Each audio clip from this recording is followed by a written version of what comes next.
Tiga, dua, satu.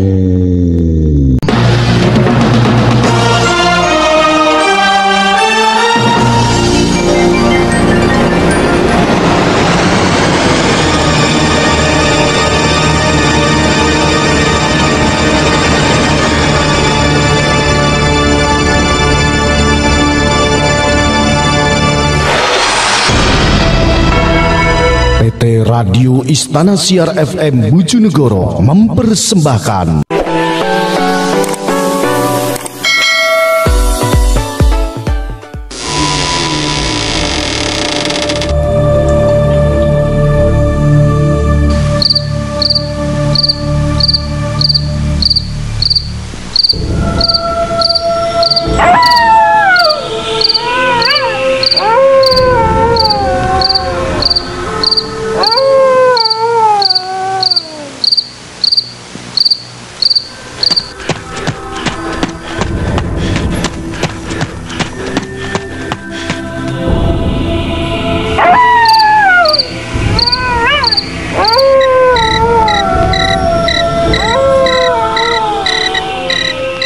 kembali. Tim Cimat punya cerita dengan judul Misteri di Saat Kecelakaan, dikirimkan Cimatres Indra Ngumpak Dalem.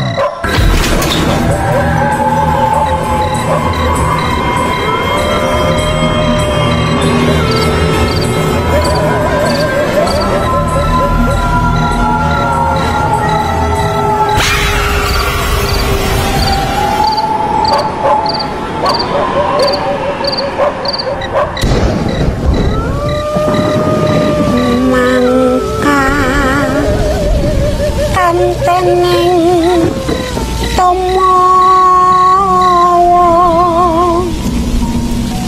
salamimu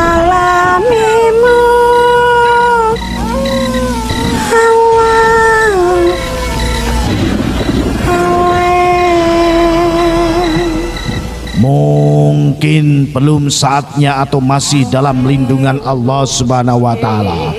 Itu yang aku alami ketika lolos dari kecelakaan maut di daerah Kebak Keramat Karanganyar, Jawa Tengah.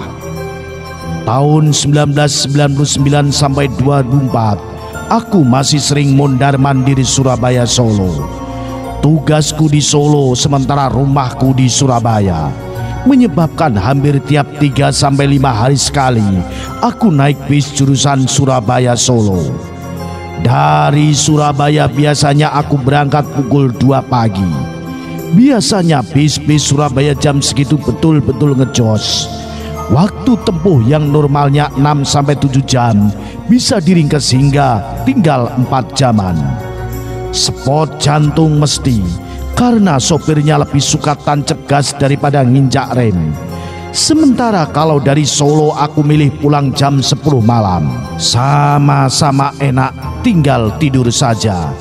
Tahu-tahu sudah sampai terminal. Begitulah rutinitas yang aku alami waktu itu.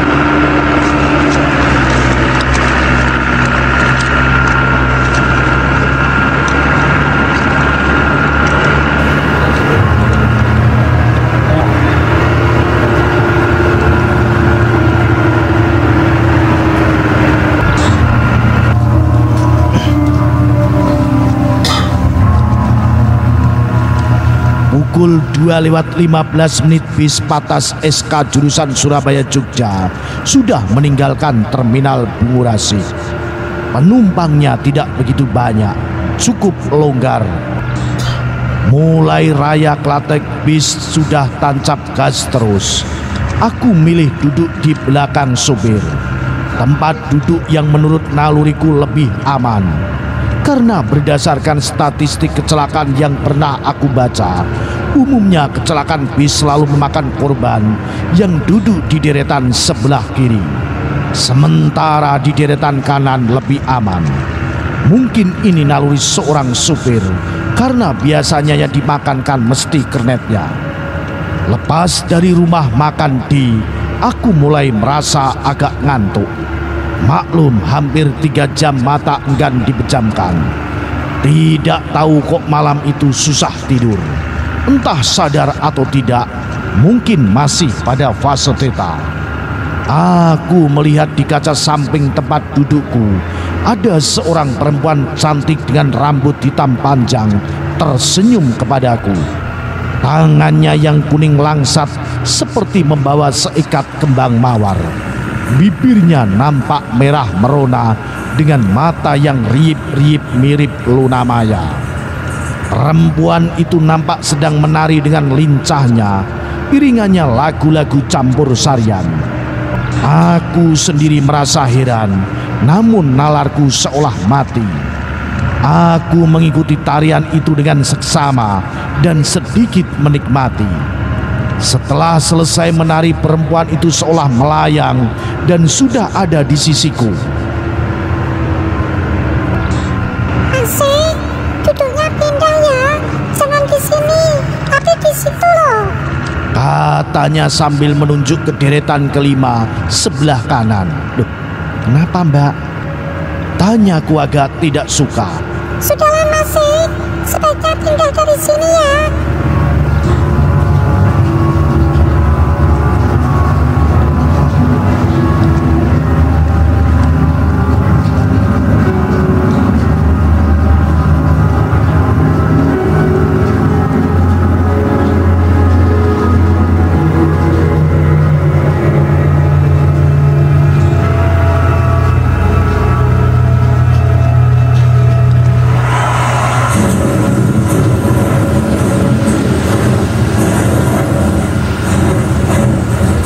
Itu dilakukannya hingga 3 kali. Setelah itu perempuan itu menjauh dan hilang. Agak geragapan aku bangun bersamaan dengan bis yang tiba-tiba mengerem, berhenti untuk menaikkan penumpang.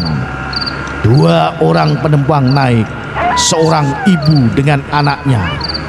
Anaknya ngotot minta duduk di belakang supir, khawatir mabuk. Aku ngalah dan berdiri menuju bangku keempat sebelah kanan yang kosong. Dengan agak menggerutu aku menduduki bangku itu. Bis kemudian berjalan lagi dengan kencang menembus kegelapan malam. Bis makin lama makin kencang. Ibu tadi berkali-kali mengingatkan supir untuk hati-hati, tapi supir itu tetap cuek. Begitu memasuki daerah Kebak Kramat, bis oleng. Tiba-tiba brak, suara sangat keras menghantam bis.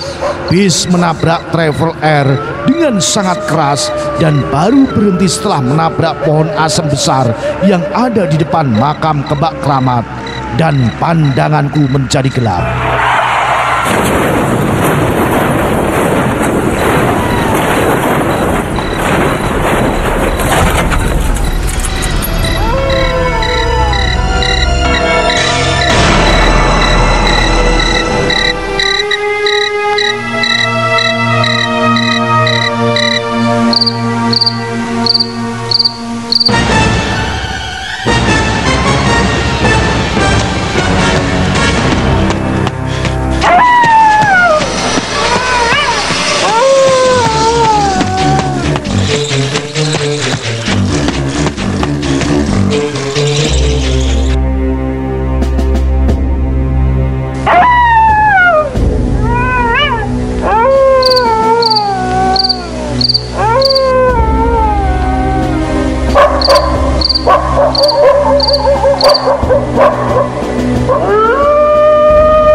Bangun terasa sangat perih di kedua sikuku. Aku terlempar jauh dari bis. Jeritan menyayat hati terdengar di sana sini. Travel Air hancur lebur, semua penumpangnya meninggal. Begitu juga dengan penumpang bis SK. Banyak penumpangnya yang luka berat. Darah dan pecahan kaca berserakan di mana-mana. Bahkan ada sepotong tangan berlumur darah yang mampir di perutku. Aku sempat histeris karena mengira tanganku putus. Oh, tolong, tanganku putus, tolong! Ceritku sambil memegangi potongan tangan itu. Lah, tangan sampean masih utuh gitu loh Mas, cuma luka-luka gores kena pecahan kaca, kata bapak-bapak yang menolongku. Mana Pak? Lah ini lo tanganku, ini tanganku, sambil menunjukkan potongan tangan itu. Sabar Pak, sabar, tangan Bapak masih utuh, itu dilihat toh. Kata bapak itu dengan sabar. Aku sadar kemudian melihat tanganku kiri dan kanan. Loh, iya, benar tanganku masih utuh ya Pak. Nah terus ini tangannya siapa? Hihihi.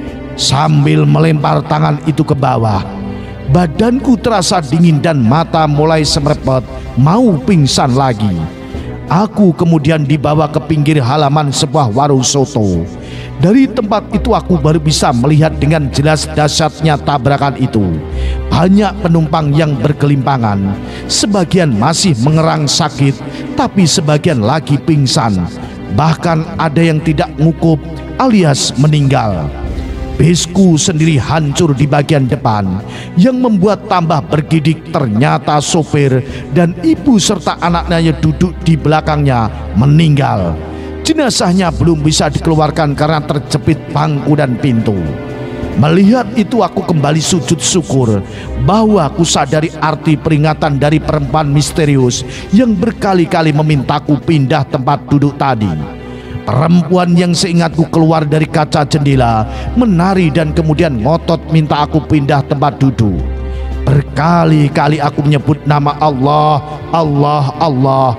Membayangkan seandainya aku tetap ngotot duduk di belakang supir tadi, tentu tubuhku sudah hancur lebur, dijepit kursi dan pintu itu persis yang dialami oleh ibu dan anaknya yang takut mabuk tadi. Aku bersyukur dan mengucapkan terima kasih kehadirat Allah karena sudah mengutus makhluknya yang lain untuk mengingatkan dan memintaku pindah tempat duduk tadi. Dari orang-orang yang kemudian menolong dan memberikan minum kepadaku, aku baru tahu bahwa daerah Kebak Keramat adalah daerah black spot, daerah yang angker, daerah yang berkali-kali menjadi saksi bisu tabrakan maut dari berbagai macam kendaraan.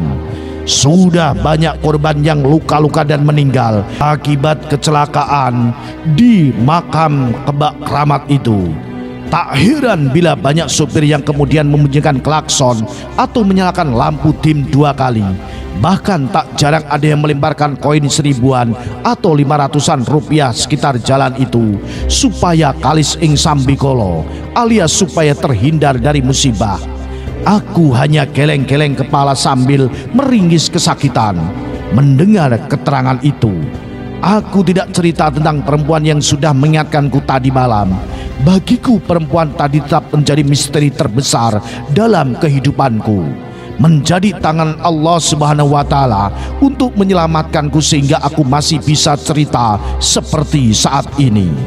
Iki cerita teko aku Indra Jimatres Ngumpak Dalem bersama tim Jimat.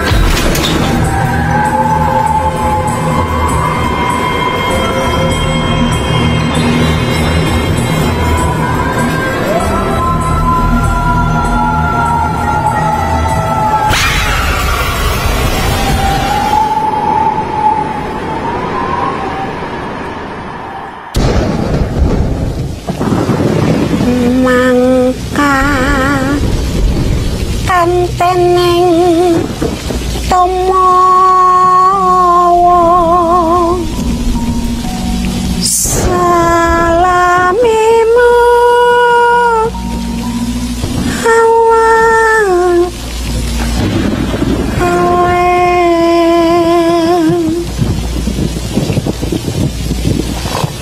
aweng luki paning.